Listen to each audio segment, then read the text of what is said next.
Bonsoir mesdames, bonsoir messieurs, bienvenue à l'hôpital de l'information sanitaire Afrique Santé. L'hypertension artérielle est l'une des maladies cardiovasculaires les plus en vie dans le continent africain. Sa source se trouve dans nos habitudes alimentaires et de vie. Qu'est-ce qui dans nos assiettes peut provoquer un tel mal?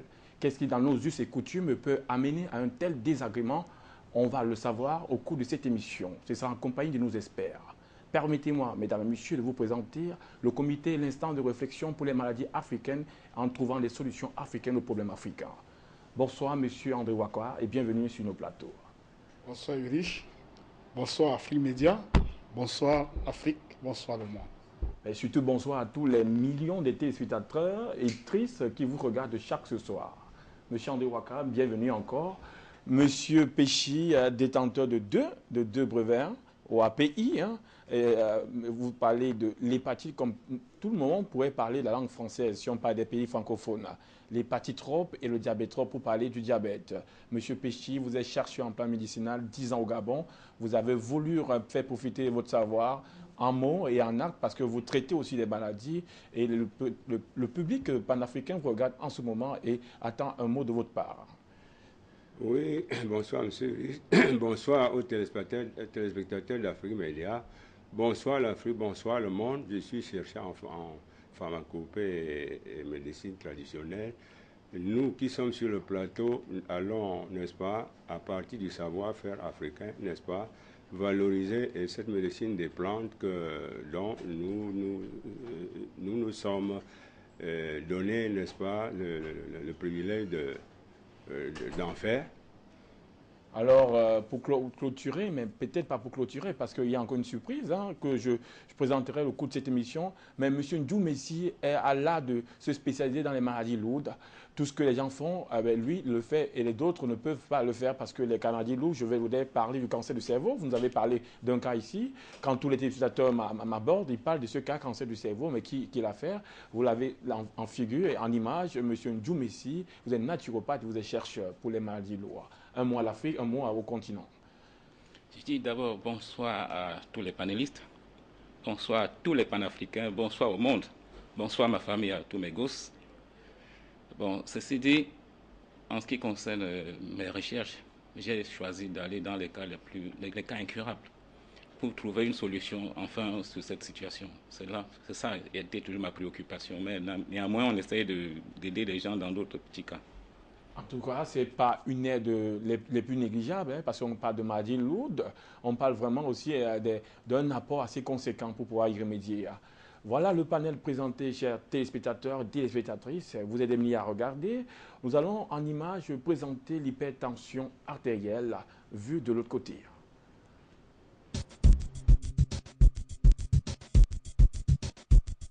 Dans la plupart du temps, les symptômes sont extrêmement peu fréquents. Et d'ailleurs, c'est pour ça que l'hypertension artérielle se dépiste en médecine du travail, en médecine générale.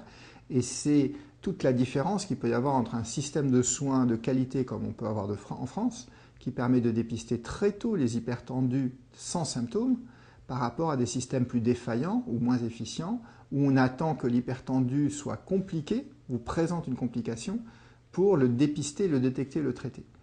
Aujourd'hui, néanmoins, quand on interroge un hypertendu qu'on a dépisté, on se rend compte le plus souvent qu'il a quand même eu quelques symptômes qu'il a négligés, qui sont les maux de tête, les bourdonnements d'oreilles, des vertiges, des essoufflements à l'effort, parfois des palpitations à l'effort.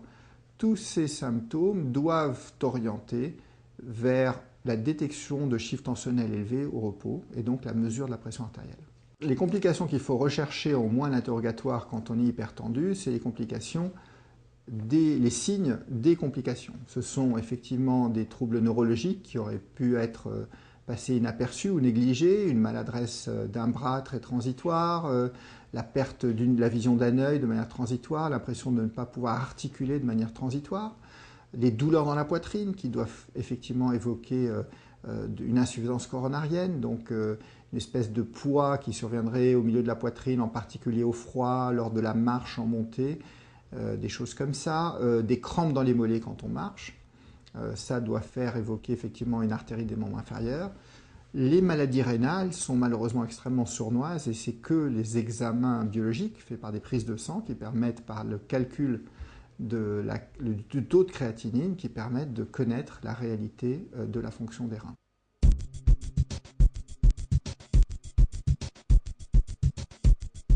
L'élément extrêmement intéressant dans le traitement de l'hypertension, c'est qu'il a probablement aujourd'hui le niveau de preuve le plus élevé en termes d'efficacité de tous les médicaments qu'on a en prévention. Parce qu'on a plus d'1 million de patients qui, depuis 50 ans, ont été inclus dans des essais thérapeutiques qui, à chaque fois, se sont avérés positifs. Nommément, dès qu'on baisse la pression artérielle, ne serait-ce même de quelques millimètres de mercure, cette baisse est associée à un bénéfice, qu'il soit sur le cœur, sur le cerveau en particulier. Donc aujourd'hui, on a un niveau de preuve très élevé. Et depuis 50 ans, on a 6 ou 7 classes thérapeutiques différentes qui agissent par des mécanismes très différents de baisse de la pression artérielle qu'on va pouvoir le plus souvent combiner pour agir chez un individu donné en permettant d'obtenir une baisse de pression avec une tolérance correcte. Parce que la difficulté du traitement antihypertenseur, c'est qu'on ne sait jamais à l'avance quelles vont être les molécules qui vont être à la fois efficaces et bien tolérées chez un individu donné. Ce qui explique qu'en début de traitement, le médecin aura à tâtonner plusieurs mois avant de trouver la bonne recette qui va conjuguer plusieurs médicaments, le plus souvent, et à la fois une tolérance correcte. Ça va être le retour du patient qui va pouvoir nous le dire. Alors, Monsieur André Waka, on ne va pas commencer par là, mais il est bien de spécifier.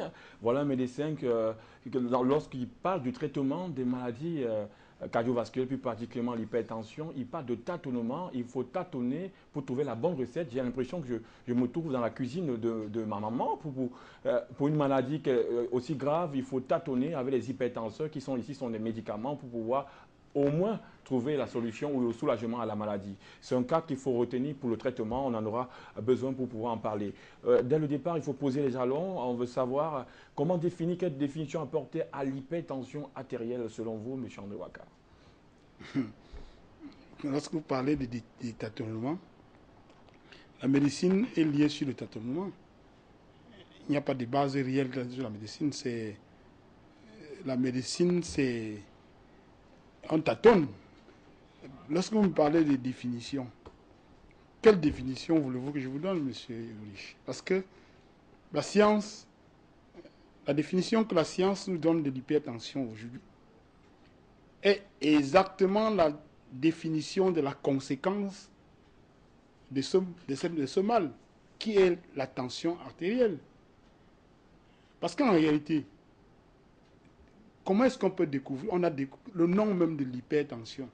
Le fait d'entendre seulement le nom donne la maladie. Maintenant, qui a donné le nom et sur quelle base? Parce que la science, vous ne pouvez pas regarder, vous ne pouvez pas donner le nom à une maladie que non seulement vous ne connaissez pas les causes, et en plus, vous ne savez pas quelle est la solution qu'il faut apporter à la maladie.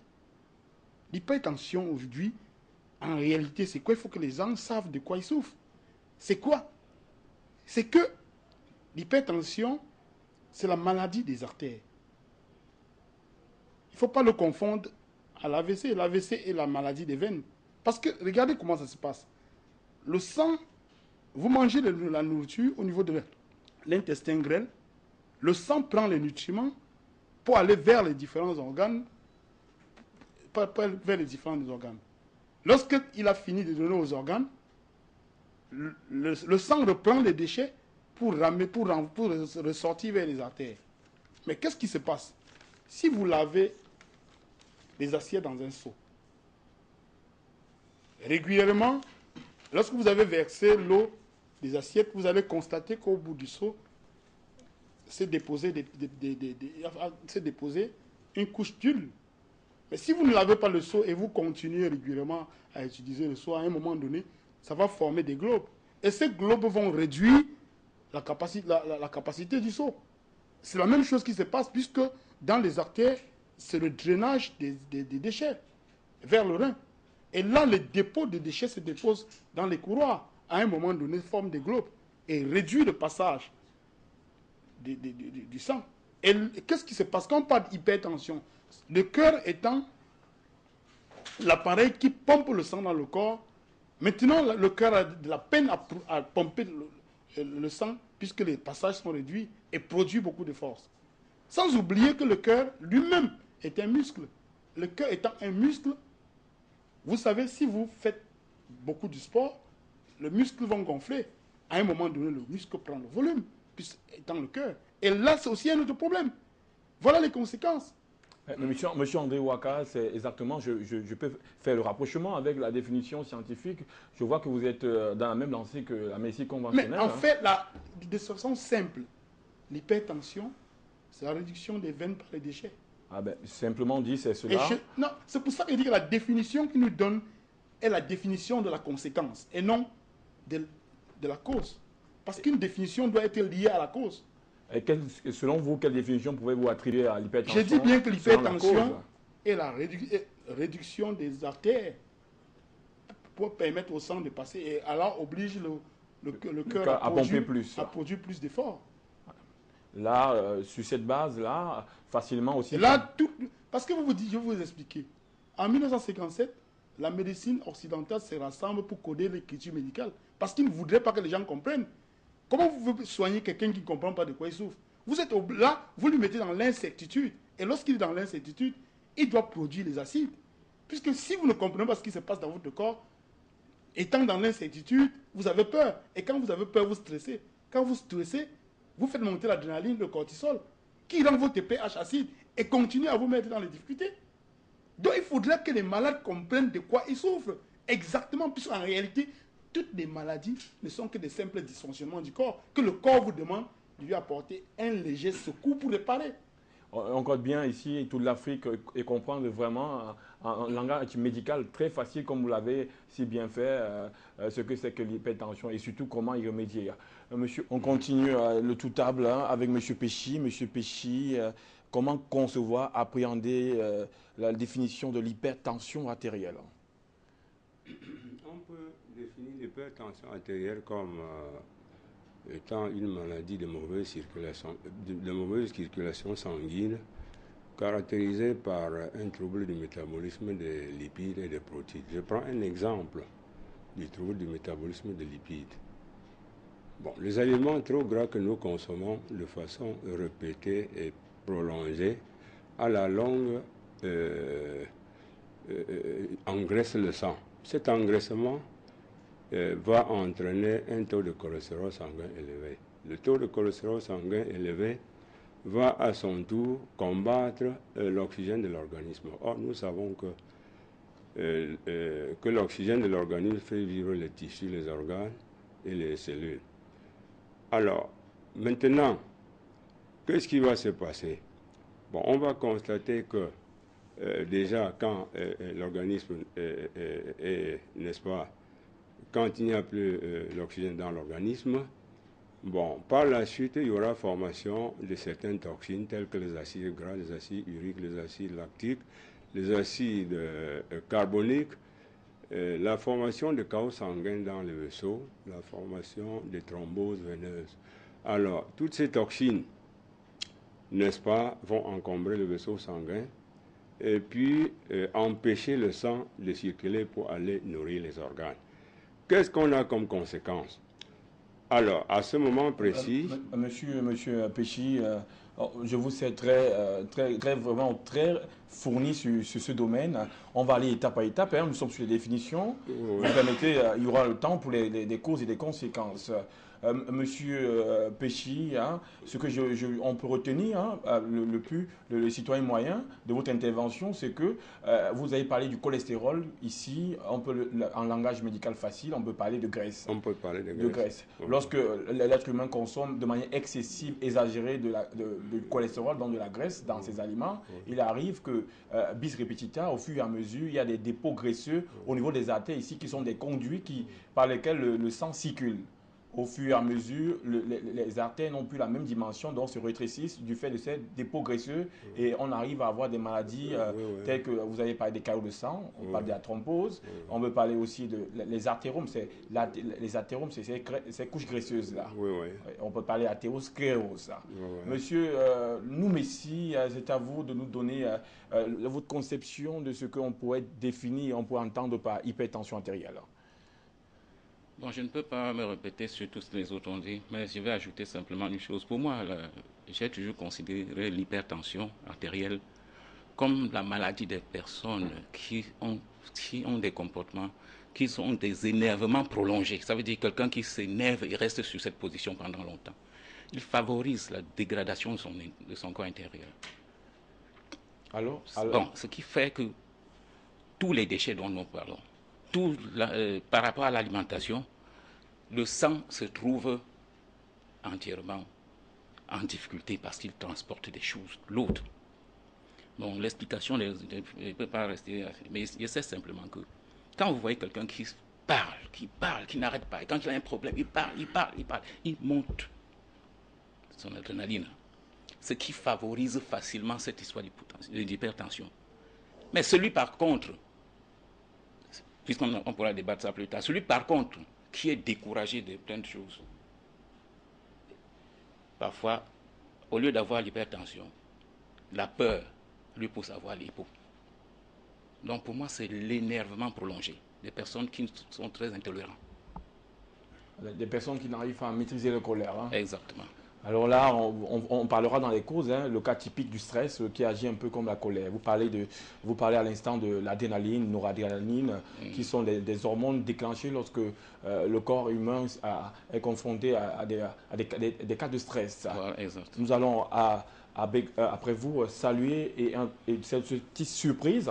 Vous permettez à cette petite surprise le énième intervenant et l'intervenant de marque, monsieur le docteur Aaron Claver, qui est ici détenteur d'un double, c'est ce qui est reconnu par les Africains comme le César de la médecine, double brevet, l'OAPI, et qui a reçu un prix continental. C'est vous dire la particularité de ce monsieur, la hauteur scientifique dans l'Institut de recherche des plantes médicinales, IRPM. Docteur Claver, nous vous recevons sur ce plateau. Bienvenue, atterri avec toute la connaissance et ce bagage.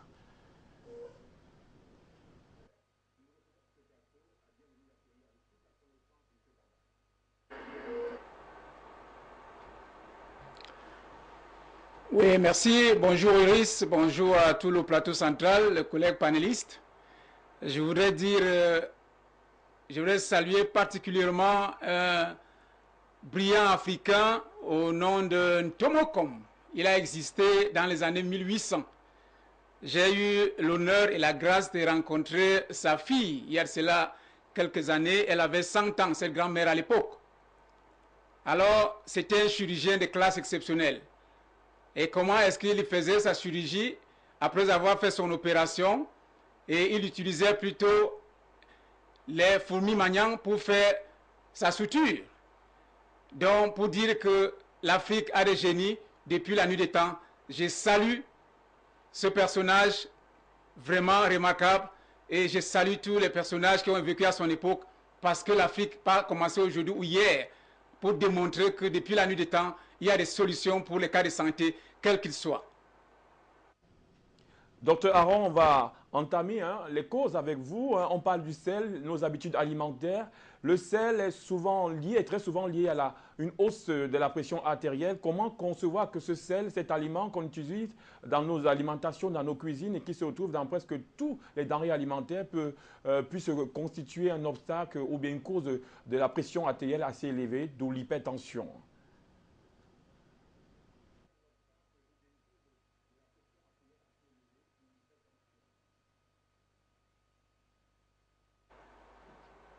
Oui, le sel, d'abord, c'est un aliment qui est nécessaire.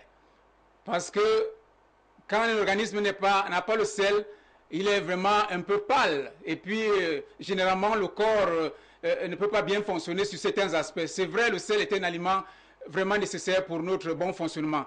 Mais cependant, le sel, surtout le sel raffiné, c'est ce sel raffiné qui fait trop de problèmes. Et j'exhorte ici tous les Africains qui pouvaient connaître la fabrication du sel riche en chlorure de potassium, au lieu du sel raffiné qui est riche en chlorure de sodium. Ce sel est très toxique pour beaucoup de cas dans notre organisme.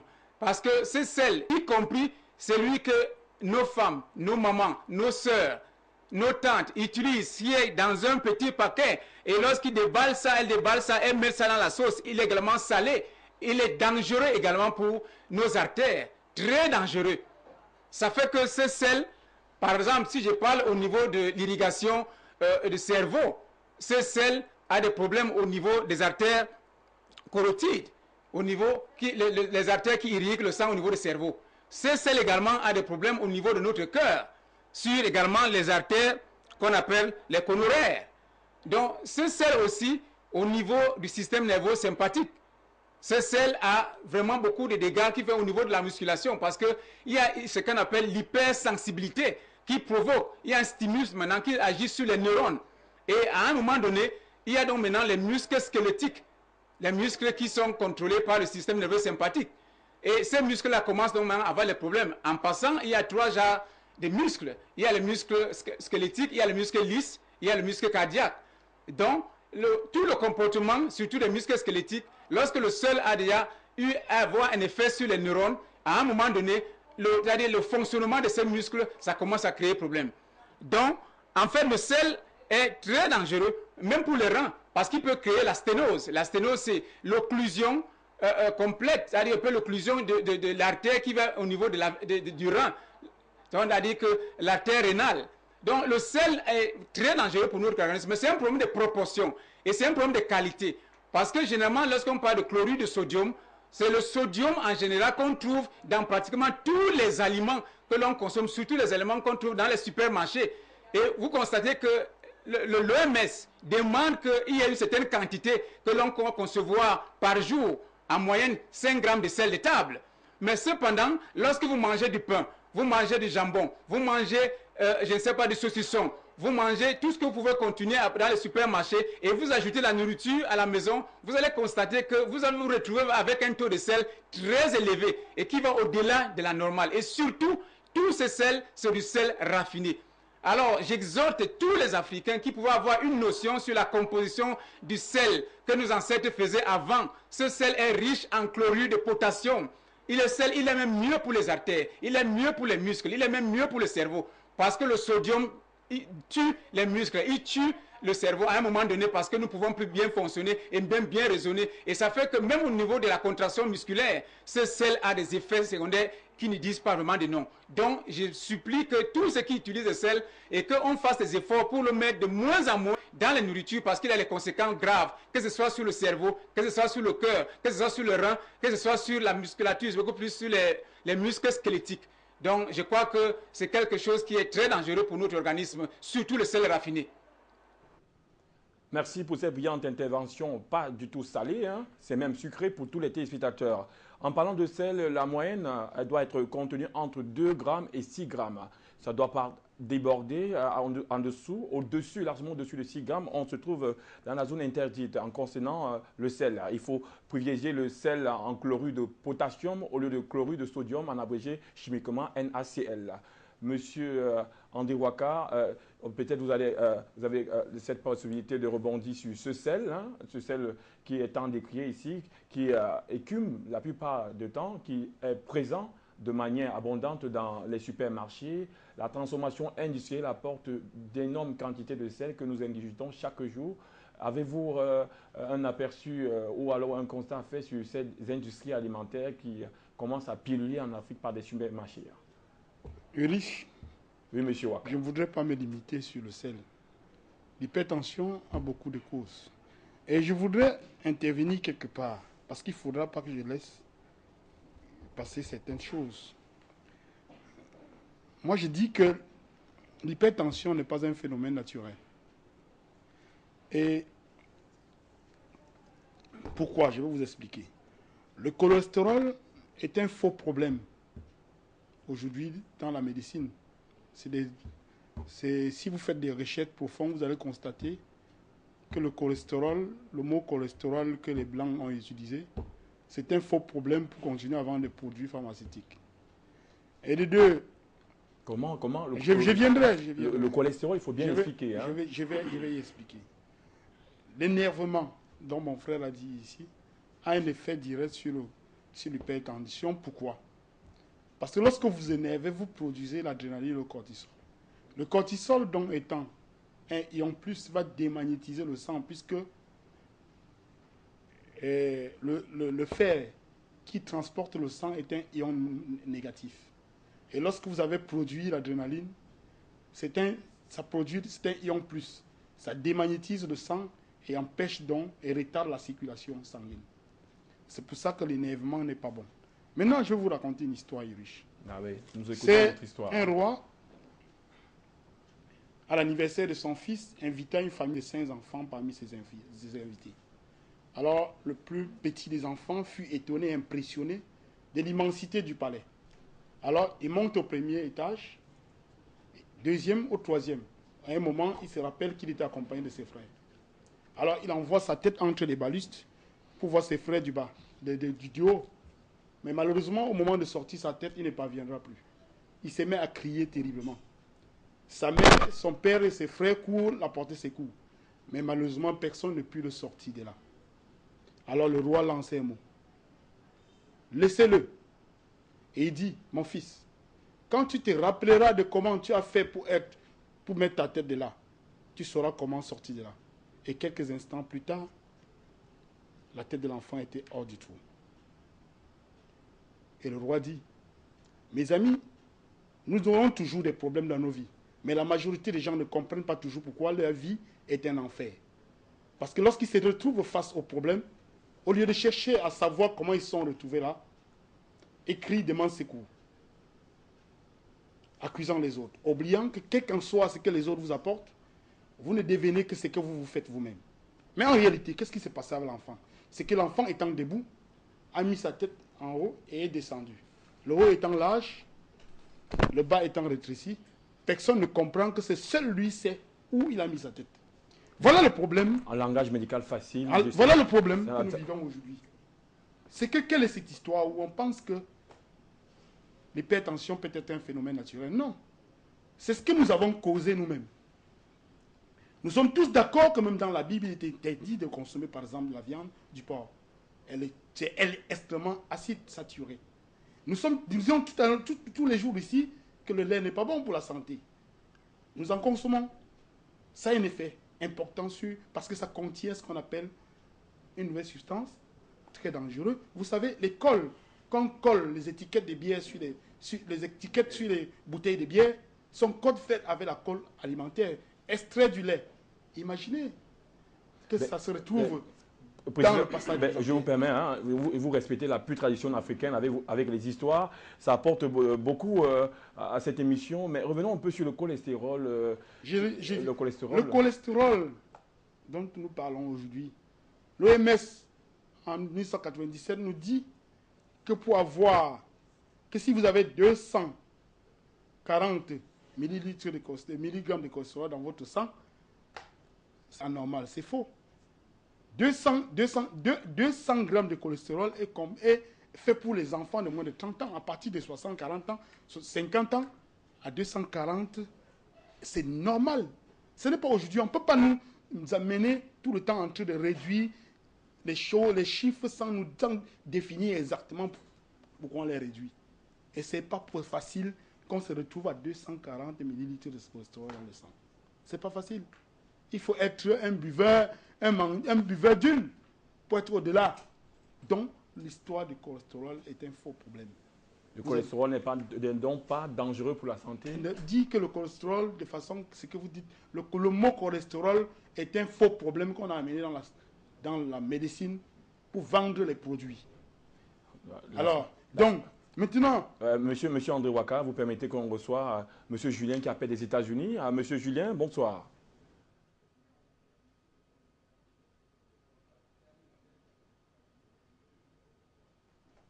Bonsoir, Monsieur Julien. Bonsoir. Bienvenue sur Afrique Santé. Vous écoutez. Merci beaucoup de m'avoir accepté ma participation aujourd'hui. Tout ce que j'allais ajouter est que on parle de l'hypertension. Aujourd'hui, je crois que l'hypertension, ce n'est pas une maladie en tant que telle. Mais si ça a été déclaré maladie, c'est peut-être pour des raisons économiques. Mais l'hypertension, ça fait partie du grand groupe de maladies cardiovasculaires. Donc s'il faut soigner l'hypertension, Or, il faut s'occuper des causes d'abord. Et comme vous avez déjà dit, les causes, c'est quand les vaisseaux sanguins sont attaqués, c'est quand le rein ne fonctionne pas, et ça cause beaucoup d'efforts pour le cœur de pousser le sang vers le système, et ça cause, ça élève un peu la tension.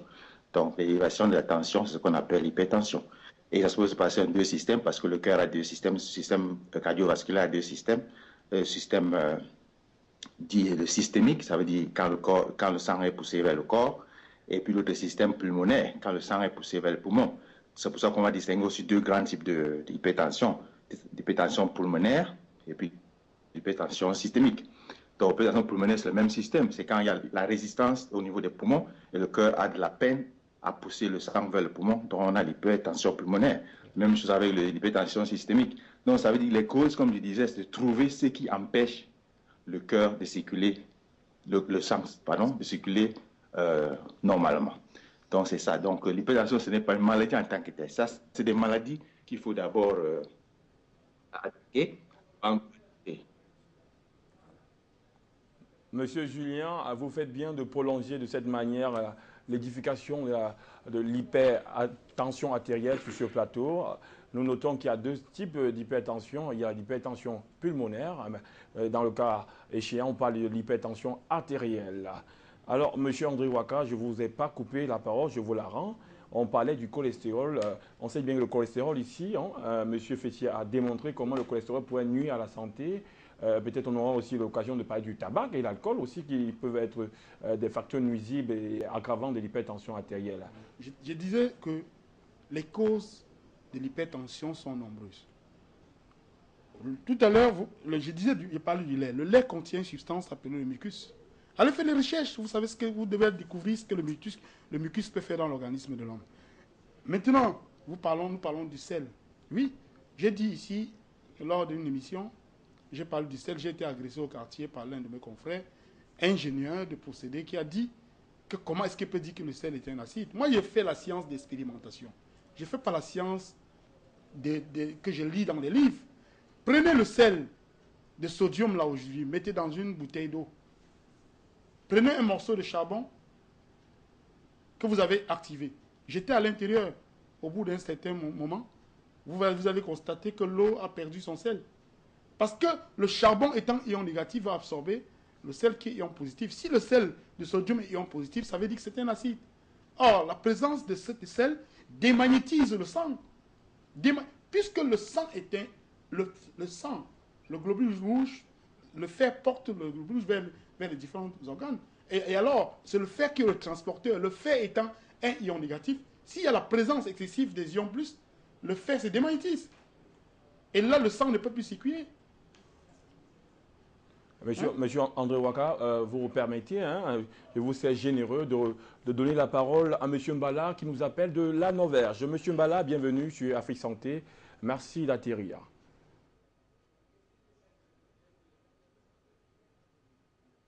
Bonsoir, monsieur Mbala.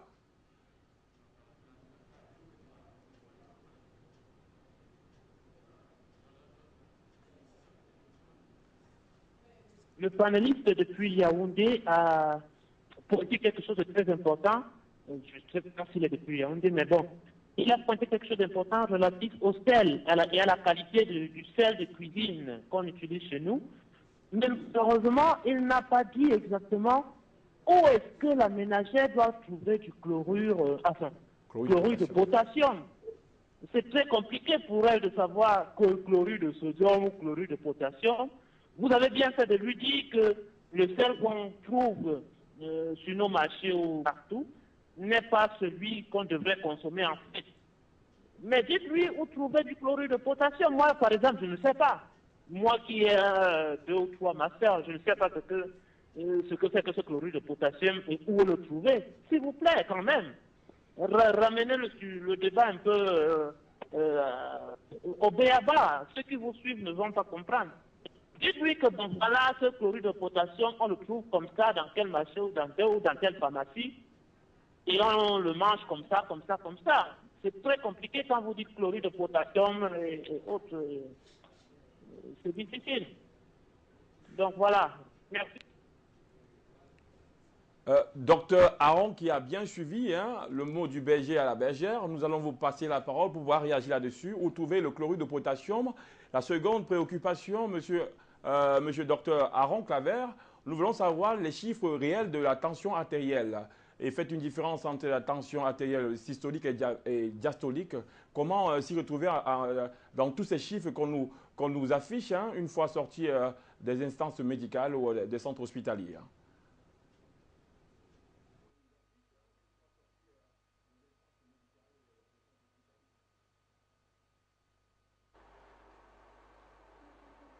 Oui, merci, Rich.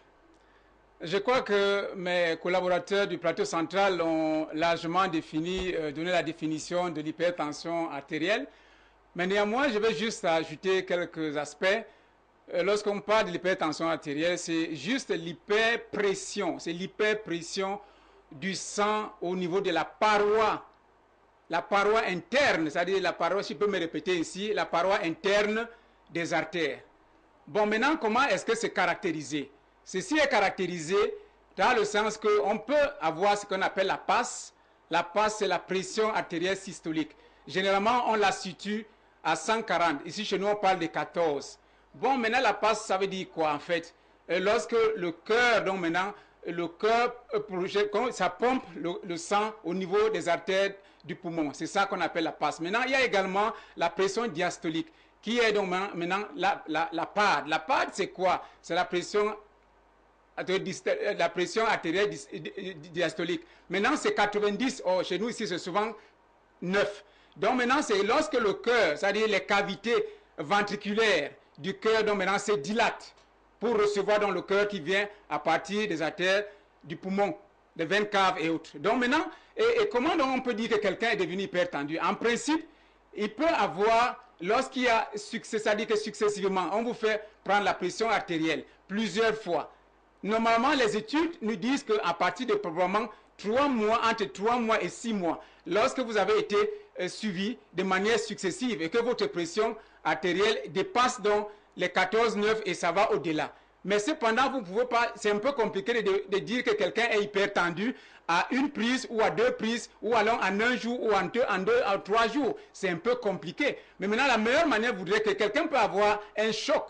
Par exemple, le choc peut être un choc émotionnel et que la pression artérielle arrive à être élevée. Et en ce moment, lorsque le choc, pendant quelques jours, le choc est terminé et la pression artérielle revient à la normale. On peut être très stressé pendant un temps. C'est pour cette raison qu'il faut observer un temps d'observation avant de déclarer quelqu'un qui est hypertendu. Mais généralement, en Afrique, chez nous, dès que vous allez dans un centre hospitalier où il y a déjà la tension à plus à pic, on peut dire 1 fois, 2 fois, en principe, vous êtes déjà hypertendu. Et vous êtes soumis à des médications qui vont davantage compliquer. Alors, si au préalable, c'était juste un choc, je peux peut-être parler du choc émotionnel, que ça pouvait finir avec son temps et faire revenir la tension à la normale. À ce moment-là, vous serez déjà soumis à des médicaments qui vont davantage venir compliquer la situation. Donc, à ce niveau, c'est un problème aussi de l'âge par rapport à la tension aussi. Parce que les jeunes qui sont à 15, 20 ans ne peuvent pas avoir au niveau la pression systolique et diastolique que les personnes qui sont à 50 ou 60 ans. Donc, par rapport au sel, généralement, le sel que nos parents faisaient, si nous allons dans les marchés, comme nous sommes à Yaoundé, au Cameroun, donc on peut trouver ce sel dans les marchés. Et les marchés où on vend généralement les écorces de manière naturelle, ce sel est fabriqué, il est très doux. Ça veut dire qu'on peut même l'inhaler, mais vous ne pouvez pas inhaler le chlorure de sodium, parce que même à la langue, il pique à la langue. Donc vous comprenez que ce sel, comme je disais tantôt, il est potentiellement dangereux. Et même celui que j'ai dit tout à l'heure, que toutes nos sœurs, nos femmes, nos mamans, ça vient dans les petits emballages et on saupoudre dans la sauce. Et ça, c'est notre sel très dangereux. Il faut même celui-là l'oublier carrément et le mettre carrément de côté. Donc, je disais que ce sel, il y a encore des sages en Afrique qui connaissent la fabrication de ce sel. Et aussi, pour prendre par exemple le sel marin. Le sel marin qui n'a pas subi de transformation. Le sel marin qui est un sel brut. Parce que le sel qu'on vend dans les marchés, il est un chlorure de sodium déjà raffiné. Et c'est ça qui fait en sorte qu'il est dépourvu de tous les minéraux, dépourvu de tout ce qu'il peut avoir comme minéraux et autres. Maintenant, il n'a que le chlorure de potassium qui est à 99,99%. Donc, nous connaissons que nos parents fabriquaient les sels et si l'on va dans nos marchés, dans surtout les marchés qu'on vend les plantes, on peut facilement trouver ce sel et il est mieux pour la cuisine parce qu'il est moins salé et il fait moins mal aux artères que le sel raffiné. Avec ces explications assez éclairées, hein, j'espère que la dame a compris ce qu'il fallait faire, où il faut rechercher du sel, il faut s'en remettre à l'explication ou à la sagesse des vieillards. Hein. En parlant de hypertension artérielle, Monsieur Péchi, je me retourne vers vous. On dit souvent que c'est la maladie des vieillards. Pourquoi est-ce que l'on dit que c'est la maladie des vieillards? Lorsqu'on est vieux, qu'est-ce qui se passe? Qu'est-ce qui produit l'hypertension artérielle? Oui, quand on dit que c'est la maladie des vieillards, bon, ça c'est un cas à part puisque lorsqu'on devient vieux, bon, il y a, n'est-ce pas, la baisse des cellules. Bon, ce qui fait que très souvent, dans des situations stressantes, bon, le vieillard peut, n'est-ce pas, être tombé dans le contre-coup des palpitations. Bon, alors, mais j'ai dit haut et fort que ce que nous consommons, surtout les aliments trop gras que nous consommons, finalement surcharge le vaisseau et empêche la circulation normale du sang. Bon, alors, en ce moment, le cœur étant, n'est-ce pas, jouant le rôle d'une pompe aspirante et refoulante, et le cœur jouant également son rôle jouant sa fonction automatique, c'est-à-dire il est soumis, n'est-ce pas, au système nerveux parasympathique. Pour battre, il n'a pas besoin de votre volonté. Donc, face donc à ces obstacles qui obstruent les vaisseaux et que le sang ne passe pas, il va toujours fonctionner et puis faire des efforts, mais il y aura, n'est-ce pas, une pression élevée de sang dans les artères qui doivent entraîner, par exemple, les palpitations, et là, la tension monte rapidement. Bon, sauf le jeune peut aussi souffrir de la tension artérielle si, par exemple, il ne contrôle pas ce qu'il mange, parce que tout excès nuit. Bon, chez le vieillard, par exemple, comme vous venez de demander, bon, il a d'abord une dégradation des cellules et il souffre le plus souvent, c'est-à-dire de l'hypertension due au stress. Mais c'est une hypertension qui peut à chaque fois se remettre si lui, il prend le repos. Eh ben, il faut relever pour pouvoir ajouter de l'eau dans le moulin des téléspectateurs, hein, pour enchérir que la maladie des vieillards, on dit l'hypertension, maladie des vieillards, parce qu'avec l'âge, les vaisseaux sanguins des hommes âgés du 3e âge commencent à perdre leur élasticité, voilà. Elles deviennent rigides parce que le sel qui est contredit par l'hypertension pour un hypertendu a ces facultés que ça augmente l'hypertension artérielle, ça rigidifie, donc ça rend rigide les vaisseaux sanguins. Alors, naturellement, les vaisseaux sanguins doivent être élastiques et avec la vieillesse, ils deviennent rigides. Et pour les jeunes qui ne sont pas prédisposés, la prévalence pour l'hypertension artérielle chez les jeunes est moindre parce que avec l'âge, on est jeune, mais cela ne les épargne pas parce que l'obésité, la plupart des jeunes qui sont obèses font des hypertensions dues au cholestérol. Voilà. Monsieur Noumessi, on revient à vous avec l'explication sur le stress, hein, qui m'a vraiment fort bien enrichi. Pour quelqu'un qui se met en colère, ça se passe comment? Vous savez, la colère, c'est pas quelque chose de bien. Quand je parle de la colère, je veux dire, quand on se fâche et qu'on ne s'arrête pas et qu'on insiste sur une colère prolongée, c'est ce que j'appelle la dégradation intérieure. Parce que quand on parle des déchets que le sang transporte et tout ça, c'est parce que quand le corps se dégrade, même le sang, le cœur ne fait plus son travail. Tout est difficile à l'intérieur.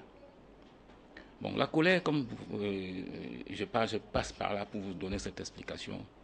Il y en a quand même d'autres explications. Mais la colère, pour moi, est la principale cause. Mais ça se manifeste comment? C'est quand vous énervez. Sérieusement, vous-même, vous sentez comment vous vous dégradez. Ça, vous-même, vous le ressentez. Donc, vous êtes en train d'expliquer que Et quand vous commencez à sentir la tête, oui. Lorsqu'on est en colère, le battement des rythmes cardiaques augmente. Oui. Et cela propulse de manière, avec beaucoup de force, le sang vers les vaisseaux sanguins. Voilà, d'où la pression élevée et la pression artérielle. Et même conséquemment. Et même quand ce sang qui transporte tous ces déchets n'arrive même plus à nourrir le cerveau. C'est pour ça qu'on parle. Les premières conséquences, c'est d'abord la tête. Cérébrale. Oui, les problèmes cérébraux. Ok. Vous permettez, M. Noumessi, après votre intervention, de recevoir un nouvel appelant qui veut participer à ce rendez-vous de la médecine africaine. Bonsoir, monsieur.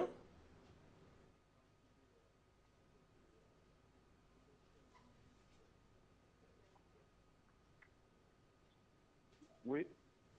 Nous écoutons, bienvenue. Afrique Média, bonsoir le panel. Allô? Je voudrais demander aux confrères de Yaoundé, aux panélistes de Yaoundé, qui nous disent, nous qui sommes à l'étranger, comment est-ce que ça se fabrique ce sel traditionnel? Et ça peut... Allô? Nous vous écoutons. Allô? Vous avez l'antenne, monsieur. Vous pouvez parler.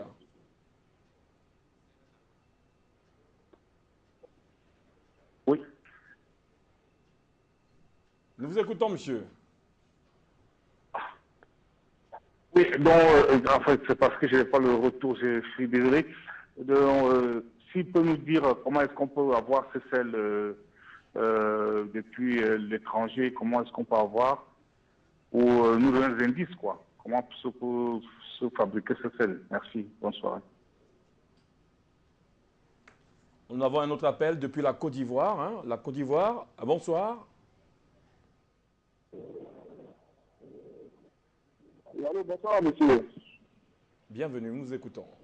Bonsoir, monsieur. Bonsoir, monsieur. Oui, monsieur, vraiment, nous saluons vraiment votre initiative. Alors, nous souhaiterions que les docteurs qui passent à la télévision, vraiment, de temps en temps, donnent leur contact, que nous puissions les joindre de façon individuelle, parce que vraiment, on a de quoi vraiment à leur demander à part nos problèmes. Allô? Nous vous écoutons, monsieur. Oui, allô? Nous vous écoutons. Alors, monsieur André Ouaka, hein, après cette intervention assez courte et brève, hein, l'émission continue, vous pouvez revenir à tout moment. Alors, monsieur, le docteur Aron a relevé ici un détail, peut-être pas un détail.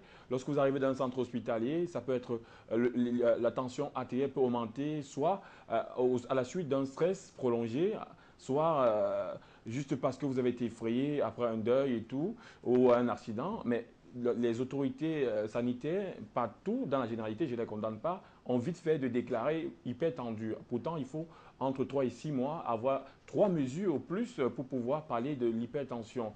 Et cela conduit à la médicamentation excessive qui ne arrange pas du tout l'hypertendu. Quel regard portez-vous sur cette médication automatique alors qu'on n'a même pas encore fait 3 mois pour pouvoir mesurer et conclure à une hypertension? Bon, en fait, cette médication régulière qu'on soumet les malades cause beaucoup d'autres problèmes, même en dehors de l'hypertension. Vous allez constater aujourd'hui que la majorité de nos parents souffrent de mal des os. Ou bien d'autres marchent avec le dos courbé. Mais ces maladies se nomment l'ostéoporose, l'arthrose et tout et consort. C'est dû à quoi? Vous savez, à un certain âge aujourd'hui, nous avons besoin de plus de calcium. Et pourquoi est-ce qu'on a besoin de plus de calcium? C'est que les efforts que nous sommes soumis, le stress, tout cela produit dans le corps des acides. Et lorsque ces acides sont présents, le corps a un système qu'on appelle le système tampon. Il va essayer de vouloir trouver un équilibre. Alors qu'est-ce qu'il fait? Il va donc dans la réserve des eaux pour puiser les minéraux. Il puise les minéraux pour vouloir venir solver les acides, puisque les minéraux solvent les acides. Et là, qu'est-ce qui se passe? Les eaux se déminéralisent. Et là, maintenant, vous constatez donc qu'à chaque moment, la maman a mal au dos, elle a mal partout. Maintenant, en fait, c'est la cause le fait que régulièrement, l'organisme utilise sa réserve de minéraux pour solver les acides.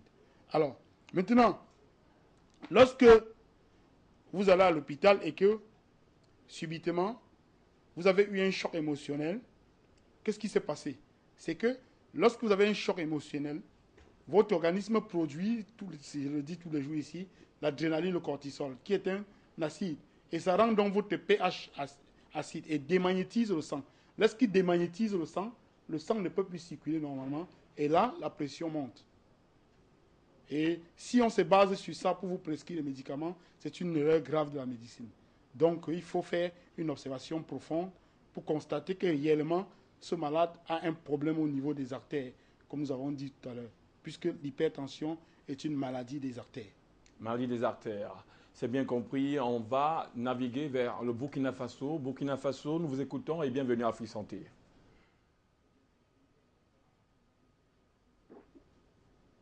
Allô, bonsoir. Bonsoir. Oui, je voulais poser une question. Au fait, je voulais savoir quel est l'impact de la consommation de la viande de porc sur l'hypertension.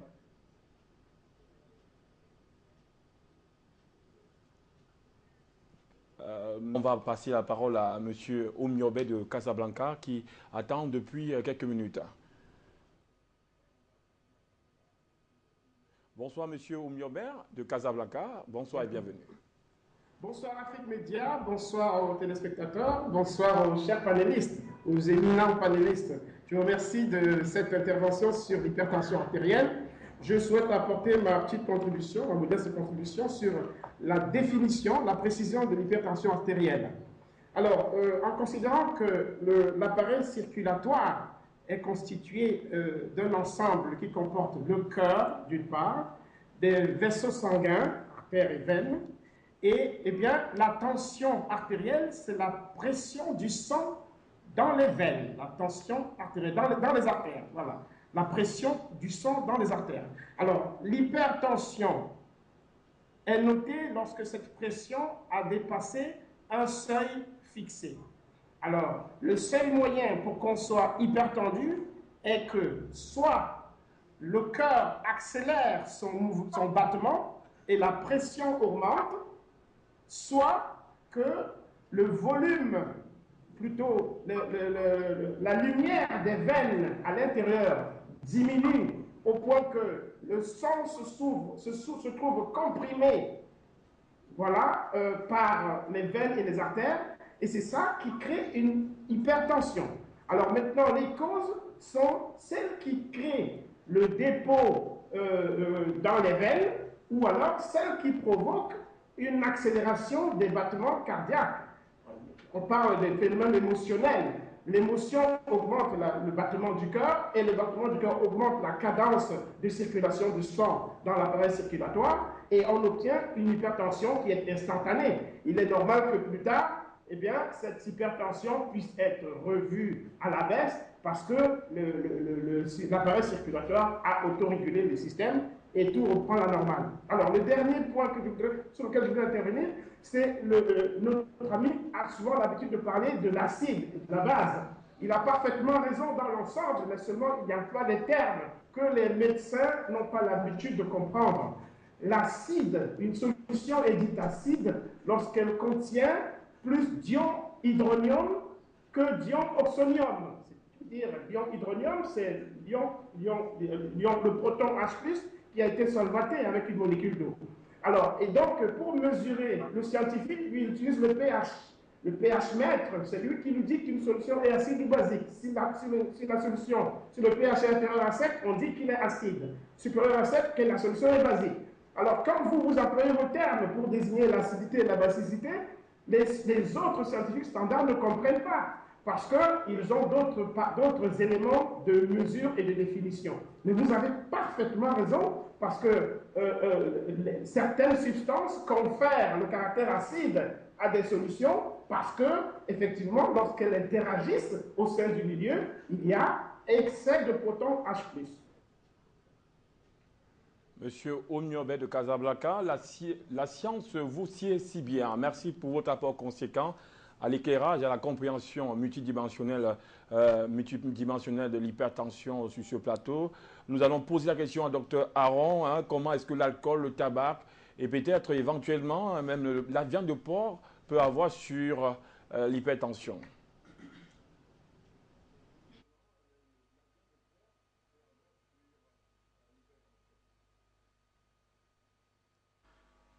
Oui, merci Ulrich. Je commencerai par donner un élément de réponse au correspondant qui a tout à l'heure appelé, demandant où est-ce qu'on peut trouver du sel qui soit fait de manière naturelle. Je ne voudrais pas trop utiliser le terme traditionnel parce qu'il ne nous ressemble pas. Ce terme a été donné par rapport à la médecine moderne. Moi, j'aime utiliser le terme de médecine de tradition. Voilà. Donc, ce sel, on peut le trouver, par exemple, comme je disais tantôt, dans ma première intervention, il y a au Sénégal, il y a un lac au Sénégal où on récolte directement un sel qui n'est pas transformé. Ce sel n'est pas raffiné, ça veut dire qu'on peut l'utiliser, il est mieux que le sel raffiné. Maintenant, ce sel qu'on fabrique dans nos villages, il y a des personnes qui sont prêtes, ils sont capables de pouvoir en fabriquer et en grande quantité. Et dans nos marchés, on peut facilement en trouver. Ici, lorsque les gens viennent, peut-être en Afrique, on peut facilement en trouver. Mais cependant, si vous ne pouvez pas mettre la main sur quelqu'un qui venait en Afrique, essayez de voir au niveau du Sénégal. Parce qu'il y a un sel qu'on prend directement dans les réservoirs, dans un lac. On le puise comme si on puisait le sable en bordure de mer. Ce sel, il est préférable 10 000 fois par rapport au sel raffiné. Voilà. Bon, parlons par rapport au niveau de la boisson, au niveau des artères. Ça, voilà encore un autre aspect, parce que l'excès d'alcool dans nos vaisseaux, l'excès d'alcool augmente le volume de sang dans les artères et il crée la sténose. La sténose, c'est le rétrécissement des artères. Et ça veut dire que c'est pour ça que vous pouvez facilement trouver que les jeunes qui prennent suffisamment assez d'alcool peuvent se retrouver avec des cas d'hypertension. Parce que lorsqu'ils ont pris trop d'alcool, l'alcool a des effets néfastes. Ça arrive sur l'ensemble du système nerveux, y compris les artères, où est-ce que le sang doit passer au niveau des parois des artères. Donc, l'alcool est très néfaste. Et aussi au niveau de la consommation de la viande. Je parle de la viande en général, pas seulement au niveau du porc. Lorsque vous prenez par exemple le tube digestif des êtres humains, comme l'intestin grêle, il mesure environ 10 mètres. Voilà. Mais, par exemple, pour un carnivore, le tube digestif, ça veut dire qu'il peut être long 3 fois ou 4 fois selon sa taille. Donc, ça veut dire qu'en fait, l'être humain n'est pas tellement pour digérer la viande. La viande, c'est quelque chose qu'on peut manger de manière bien servie, de manière bien ciblée. Mais la viande, parce que notre tube digestif est long, et c'est difficile pour que la viande soit complètement travaillée pour qu'il sorte sans toutefois causer de danger. Donc, il y a donc maintenant viande et viande. Et on parle du porc tout à l'heure, mais il y a également les viandes qui subissent des traitements, comme par exemple les antibiotiques et tout. Donc, c'est des viandes qui ne sont pas qui ne sont pas conseillées pour nous. Et en fait, la viande est très dangereuse parce que le corps humain n'est pas tellement doté de toutes les capacités pour pouvoir digérer la viande. Nous ne sommes pas les carnivores, entre guillemets. Donc, ça veut dire que c'est les carnivores qui sont mieux indiqués parce que d'un, ils ont un tube digestif très court. Ça leur permet de pouvoir pas avoir la viande stockée et qui peut maintenant se décomposer et créer d'autres phénomènes après. Donc, en tant que nous rapprochons, parce que même le pH au niveau du digestif, c'est entre 4 et 7. Ça veut dire 4 et 5. Ça veut dire que le pH est beaucoup plus au niveau des légumes qu'on peut facilement digérer par rapport à la viande.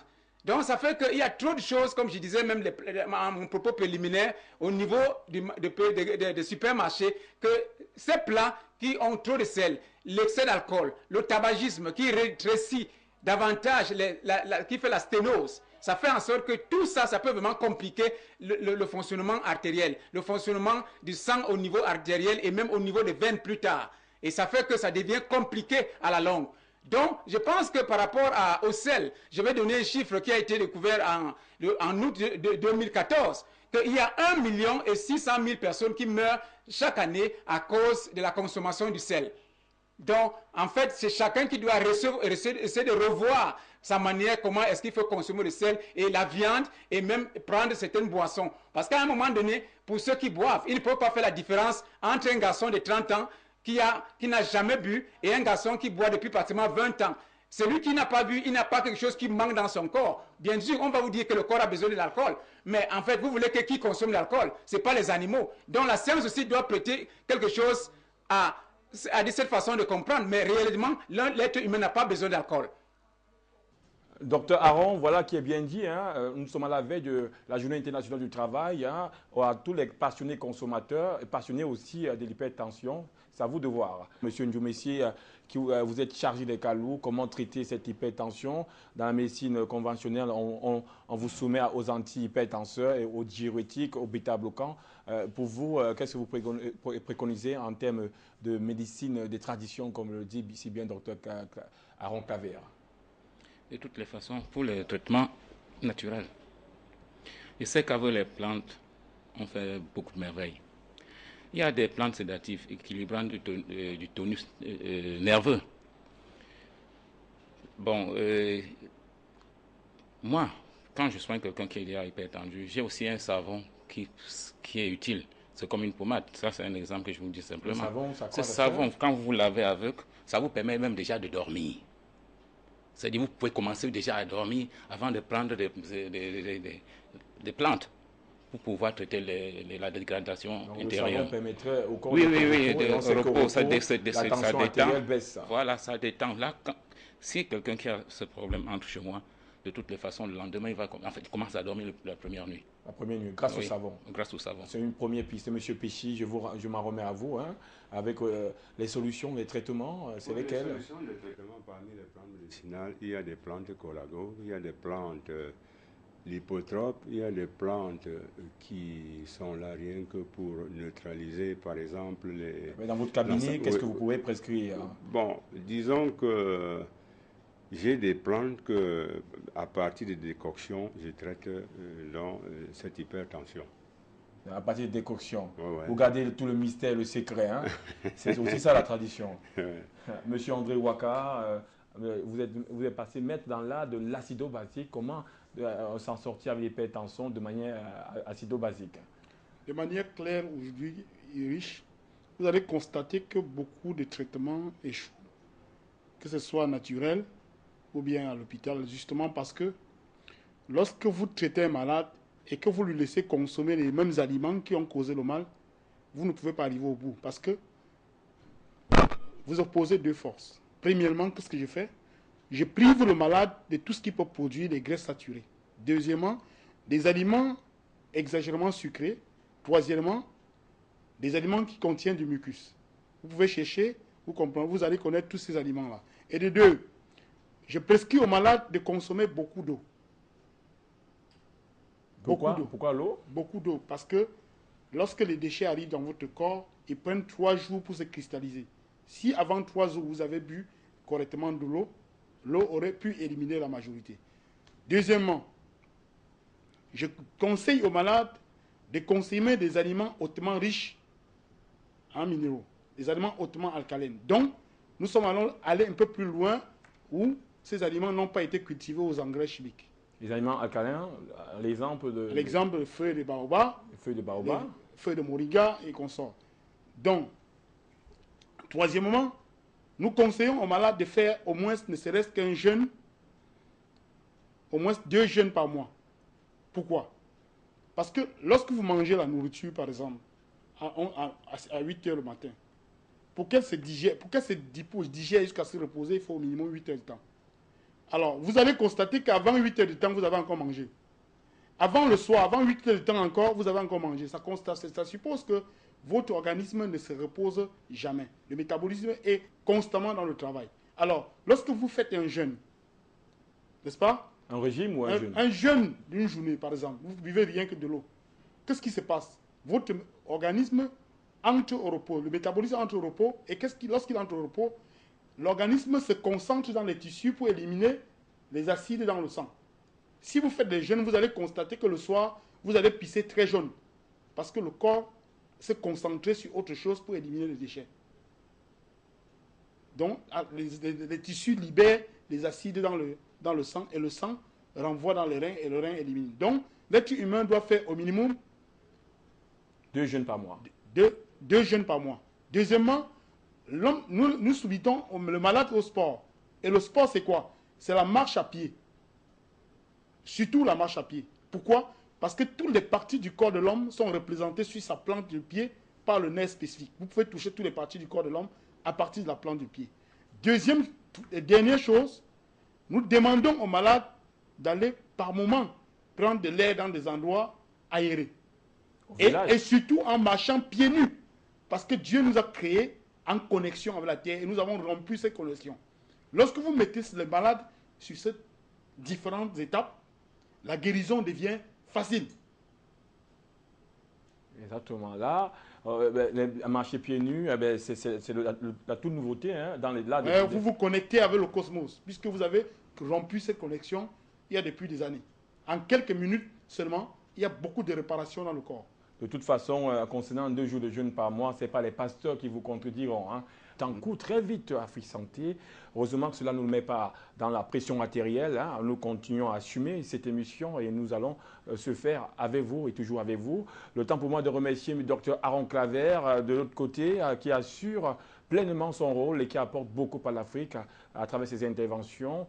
Monsieur Ndjoumessi qui a pris le temps de venir de répondre. Monsieur Ndjoumessi, hein. Monsieur Noumessi, de répondre à l'appel, M. Feti, hein, du haut de ses 10 ans. Nous sommes il y a peut-être à 15 ans. Hein. Merci, M. Feti. M. Andewaka, le traitement a été vraiment explicatif et assez large pour que tout le monde se rende compte. Merci à toute l'ingénierie, hein, à la régie, à Madame Zé Brigitte, le doigt d'or, grâce à qui cet écran, le visage audiovisuel prend un coup de neuf et un coup d'éclat. Merci pour cet entretien esthétique, la beauté au doigt d'or. Merci à vous, merci à chers téléspectateurs pour votre oui et votre aimable attention et votre contribution, sans compter. Afrique Santé continue son parcours avec vous. Ce n'est pas un concours. Merci, au revoir.